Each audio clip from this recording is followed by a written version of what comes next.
In an earlier book, Brain Droppings, I wrote some things about politically correct language, but I left out a few areas. I neglected three important groups of people who have had this awkward, dishonest language inflicted on them by liberals.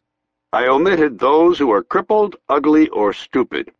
And so, to address these earlier omissions, I'd like to make a brief return visit to that playground of guilty white liberals, political correctness.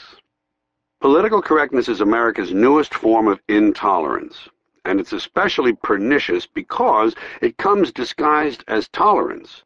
It presents itself as fairness, yet attempts to restrict and control people's language with strict codes and rigid rules. I'm not sure that's the way to fight discrimination. I'm not sure silencing people or forcing them to alter their speech is the best method for solving problems that go much deeper than speech. Therefore, those among you who are more politically sensitive than the rest of us may wish to take a moment here to tighten up those sphincter muscles, because I'm going to inject a little realism into the dream world of politically correct speech, especially the words we use to describe one another. Perhaps you've noticed that when the politically correct liberal rule-makers decide to rename a group of humans they view as victims, they begin by imparting a sense of shame to the group's existing name. And so somewhere over the years the word cripple has been discarded. No one mentions cripples anymore. That's because in yet another stunning attempt to stand reality on its head, cripples have been assigned a new designation, the physically challenged. The use of physically challenged is an obvious attempt to make people feel better. The idea being, as long as we can't cure these people, let's give their condition a more positive name and maybe it'll distract everyone. It's verbal sleight of hand. The same is true of the ungainly phrase, differently abled. I believe that if a person is going to insist on using tortured language, such as differently abled, then he should be forced to use it to describe everyone.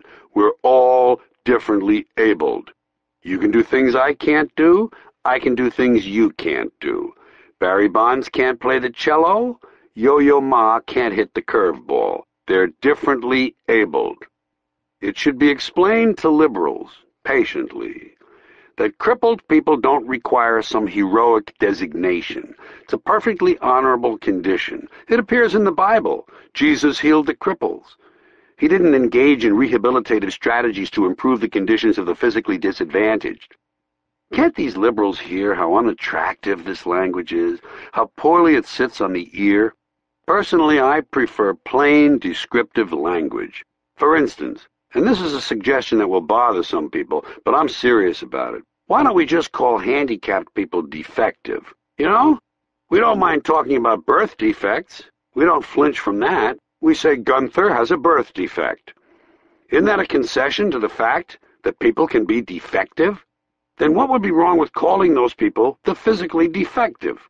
At what point in life does a person with a birth defect become a person who is differently abled? And why does it happen? I'm confused.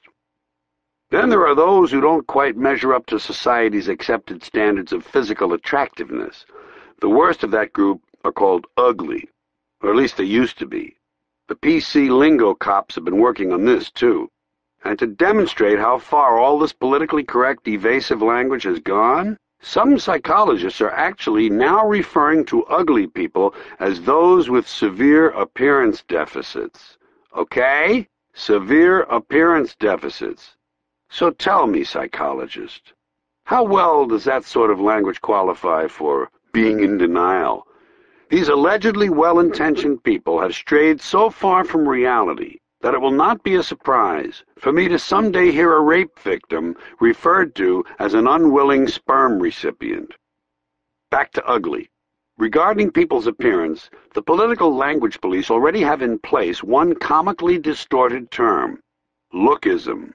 They say that when you judge a person, or rather size them up, wouldn't want to judge someone, that would be judgmental. If you take their looks into account, you're guilty of lookism. You're a lookist, and those valiant people who fight lookism, many of them unattractive themselves, tell us that one problem is that in our society, those who get to be called beautiful and those who are called ugly are determined by standards arbitrarily set by us. Somehow there's some fault attached to the idea that we, the people, are the ones who set the standards of beauty. Well, we're the ones who have to look at one another, so why shouldn't we be the ones who set the standards? I'm confused. I would say the whole thing was stupid, but that's my next topic, and it would sound like a cheap transition. So, stupid. It's important to face one thing about stupidity. We can't get away from it. It's all around us. It doesn't take a team of professional investigators to discover that there are stupid people in the world. Their presence and its effects speaks for itself. But where do these stupid people come from? Well, they come from American schools. But while they're attending these schools, they're never identified as stupid. That comes later, when they grow up. When they're kids, you can't call them stupid, which may be contributing to the problem. Unfortunately, kids, stupid or otherwise, come under a sort of protective umbrella we've established that prevents them from being exposed to the real world until at 18 their parents spring them on the rest of us, full grown. There are stupid kids. And I do wish to be careful how I negotiate the minefield of the learning disabled and the developmentally disadvantaged. In other words, those with special needs. All of these being more examples of this tiresome and ridiculous language. I just want to talk about kids who are stupid, not the ones with dings. One of the terms now used to describe these stupid kids is minimally exceptional. Can you handle that? Minimally exceptional. Whatever happened to the old reliable explanation, the boy is slow? Was that so bad? Really? The boy is slow. Some of the other children are quick. They think quickly. Not this boy. He's slow. It seems humane enough to me, but no, he's minimally exceptional. How would you like to be told that about your child? He's minimally exceptional. Oh, thank God for that. We thought he was just kind of, I don't know, slow. But minimally exceptional, wow. Wait till I tell our friends. Political correctness cripples discourse, creates ugly language, and is generally stupid. I haven't quite finished this section. I'm sure I needn't remind you PC people that the opera isn't concluded until the full-figured woman offers her vocal rendering.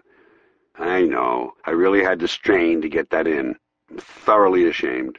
But before I leave this section, I wanted to make the point that on a practical level, this language renders completely useless at least one perfectly good expression.